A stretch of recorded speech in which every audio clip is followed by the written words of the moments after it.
Good afternoon, everybody. Uneducated economist here. So, I've had a few people ask me, what is the next crisis going to look like? Now, had you asked me what the next crisis was going to look like prior to the pandemic, I would have said it was a sovereign debt crisis that we were going to be facing. But then the pandemic kicked in, and all the central banks around the world started going into this monetary easing, the quantitative easing programs. So that made me second guess. Well, what is going to happen here? I mean, if the central banks around the world are going into this quantitative easing to deal with this pandemic, then maybe we won't be facing the recession like we once thought we were. But then after the pandemic and the inflation was running rampant, and the Federal Reserve says, hey, we're going to have to raise interest rates and raise them up substantially in order to deal with this rampant inflation that is killing everybody. Well, that is liquidity tightening up. And what happens when you start to do that is that nations around the world start going into default issues. See, this is something that we have been keeping an eye on this channel, starting in China. And I've said this for quite some time, that there is contracts written around the world that have nothing to do with the United States. They're nothing to do with our government, nothing to do with our corporations. And these entities outside of the United States, whether it was sovereign nations like a foreign country or a foreign corporation or one of these other entities, had written a debt like we will borrow money in US dollars and promise to pay in US dollars. And now that promise to pay has become very burdensome for these people who have issued that debt. Take Evergrande, for example. Evergrande is a property developer in China who started going into default issues when China started raising the interest rates. See, they had issues over there where their economy was running too hot.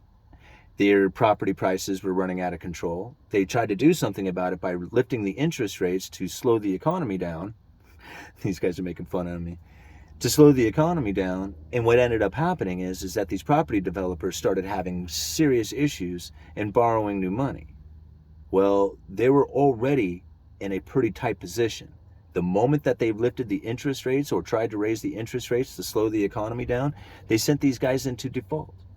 They could not borrow enough money out there to keep their businesses up and operational. So what ended up happening is they started selling off a lot of their assets in order to pay their bondholders, and the property prices started to fall. Now, this is a very critical situation over there because now they're sitting in a position in which that these property developers are having a hell of a time trying to stay in operation. So now what? Do they get a bailout from the government? How do they keep going? What happens if these property developers do default? Like, what ends up being with the real estate properties over in China? I mean, that's a huge question. Could they go into a major real estate crash on account of the property developers no longer able to get the funding that they once were able to? Simply because that debt default that is happening there has put a mark on their image. Like, would you really want to invest with one of these property developers in China? Or would you be a little leery considering that they are on the verge of bankruptcy? Most people would probably be very leery about investing with these companies, or at least loaning them money. So that leaves just the governments to bail them out, which means even more money printing, which means even more inflation. So what's going to happen? Are you going to have inflation, or are you going to have a downturn in the economy due to the fact that the central banks around the world are going to be bringing in or tightening up the monetary policy?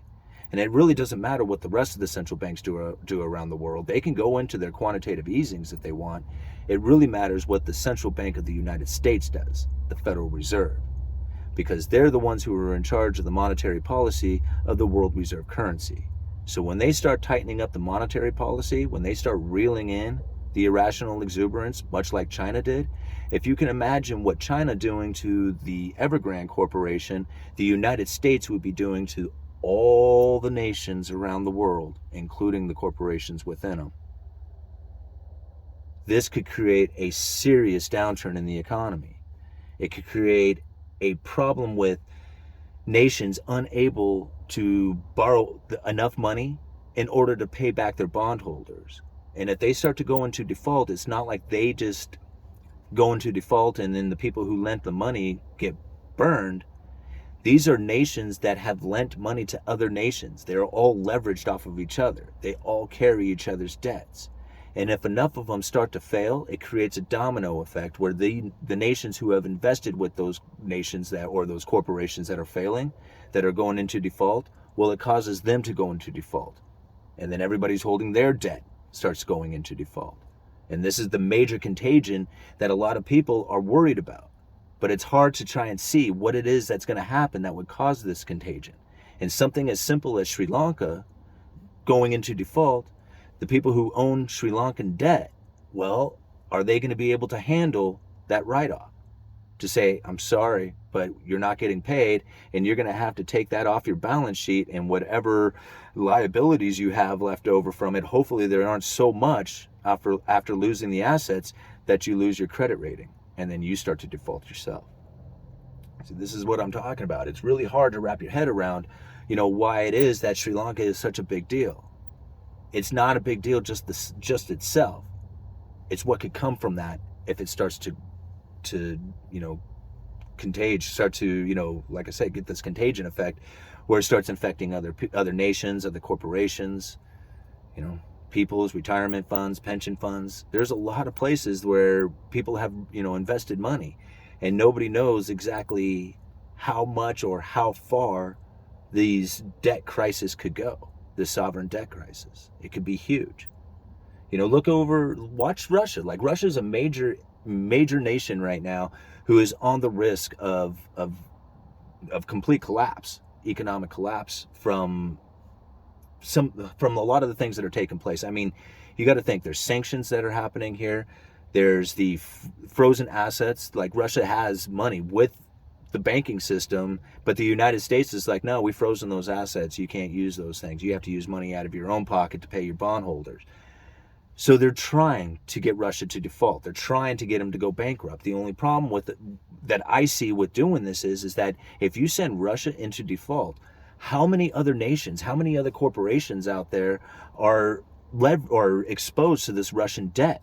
So that if Russia fails, they start to fail as well. I mean, Russia ain't Sri Lanka, right? I mean, if Sri Lanka goes down, yeah, a lot of people might get hurt. But if Russia goes down, I mean, we're talking some serious pain that can come from that. And if Russia starts to go down, who's to say what's next? Is it going to be Pakistan? Is it going to be, Turkey? Is it going to be what other nation? I mean, a lot of these places, people just don't even look at. They're thinking, why? What difference does it make? They're such a small nation. I mean, what do I care? It's not a matter of it being a small nation. It's a matter of the contagion effect that comes from that. The dominoes start to fall. This is happening, guys. Keep an eye out on this. As the Federal Reserve continues to tighten up the monetary policy, watch the sovereign nations around the world go into default. It's going to happen. We are going to go into a sovereign debt crisis. It's coming. All right. Uneducated economist, you guys let me know.